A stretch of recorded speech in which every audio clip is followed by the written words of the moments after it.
In 2018, the Federal Reserve Bank of St. Louis published a study which found that households headed by people born in the 80s, aka millennials, had accumulated less wealth than previous generations had at a similar age, 34% less on average. Yikes. Over the next few years, there were a torrent of articles and videos, including one of ours, examining how and why this so-called lost generation ended up with such a bum economic deal. Were they screwed over by the boomers or an addiction to avocado toast? Then, in 2021, the same researchers took another look at the millennial financial forecast with new methods and fresh data and found something surprising. Somehow, over the last few years, millennials had made remarkable financial gains. Hey, does that mean we can eat real Tide Pods again instead of the generic brand? Can the lost generation finally start adulting? The data is a bit more nuanced than lost or found, but maybe, just maybe, we can call a truce in the intergenerational warfare. Cool beans.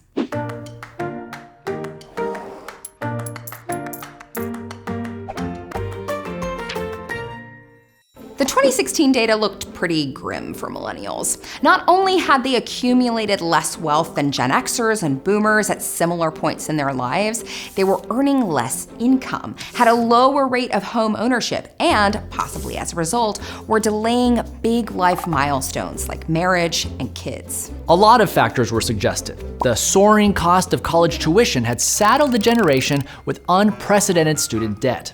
Rising healthcare costs made it difficult to save for retirement or build an emergency fund, and a chronic housing shortage kept home prices too high for millennials to afford. But the big reason was the Great Recession of 2008. Many millennials were just entering the workforce when the economic landscape was at its bleakest state since the Great Depression.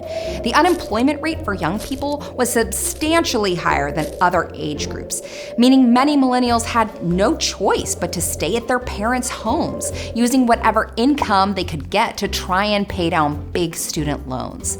The one thing they weren't doing was building wealth, a handicap that persisted for years. So what turned things around? Well, it took a while, but basically the economy improved.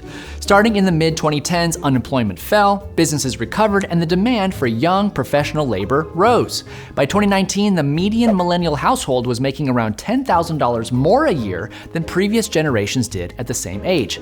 And yes, that's adjusted for inflation. Wealth accumulation is still lagging a bit, but the gap has closed significantly, from 34% to only 11%, as millennials finally start paying down their student loans and investing money into stocks and real estate.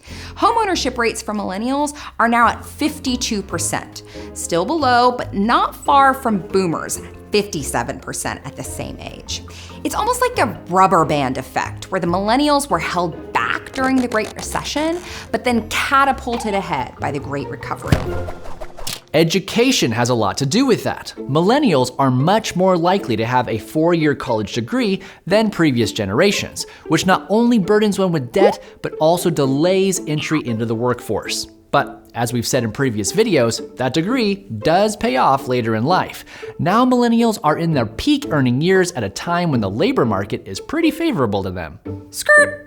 Those numbers are totes on fleek, but there's something sus about it. If things are so lit, then why is the vibe so off? Is the struggle real? It's true. Despite the positive data, millennials are still feeling a bit salty, at least if the platform formerly known as Twitter is an accurate representation. Psychologist Jean Twenge hypothesizes that FOMO may play a part in this generational negativity. Humans don't assess their status in a vacuum, but in relation to others. If you perceive that your neighbors are doing better than you, you may experience what psychologists call relative deprivation. Now, that's been going on since the dawn of man, but thanks to social media, millennials may be the first generation exposed to an endless slideshow of wealth, luxury, and privilege, constantly reminding them of what they don't have. Coupled with the general trend of news headlines on the right and the left getting more angry, pessimistic, and fearful, this may have created a sense of economic despair that's hard to shake. This may seem like a dismissive take, but it's not like other generations didn't have their share of hardships. Many Gen Xers also entered the workforce during a recession, had a higher rate of poverty than millennials, and lost a ton of wealth when the housing bubble burst in 2007. And if you think this bout of inflation is bad, you don't want to know what boomers had to live through in the 70s. This is not to say that all millennials have it easy. We've been using words like median and average to describe a generally positive economic trend, but that may obscure a concerning financial divide within the millennial generation, and the main fault line seems to be education. While millennials with a 4-year degree have enjoyed the benefits of a rising economy, those with only a high school diploma have actually lost ground compared to previous generations. The same goes for millennial men, probably because of their lower rates of college attendance relative to millennial women. With many women now out-earning their male partners, it starts to make sense why millennial couples are delaying parenthood. Another group that is not enjoying a proportional share of the generational recovery is Black millennials, who, while making slightly more than Black Gen Xers and boomers did at a similar age, are a staggering 50% behind when it comes to accumulating wealth. Much of this can be attributed to student debt, which tends to be much higher for Black graduates. And if you're one of those millennials who managed to buy a house before home prices and interest rates shot up, you're probably sitting pretty right now.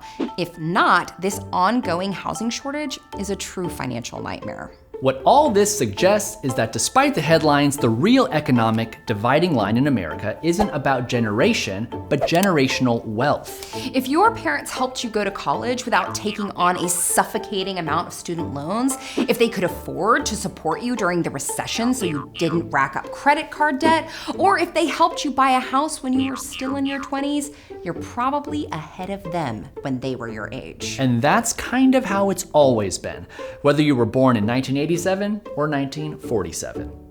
And that's our 2 cents. Before you go, we want to hear your feedback. Every year, PBS Digital Studios surveys our audience, helping us understand what you enjoy on YouTube and what you want us to make more of. You also get to vote on new show ideas, so it'd be great if 2 Cents fans were well represented in the polls. There's a link in the description. Thanks in advance. If you want to know more about the inflationary period boomers faced, check out our video, If You Thought This Inflation Was Bad.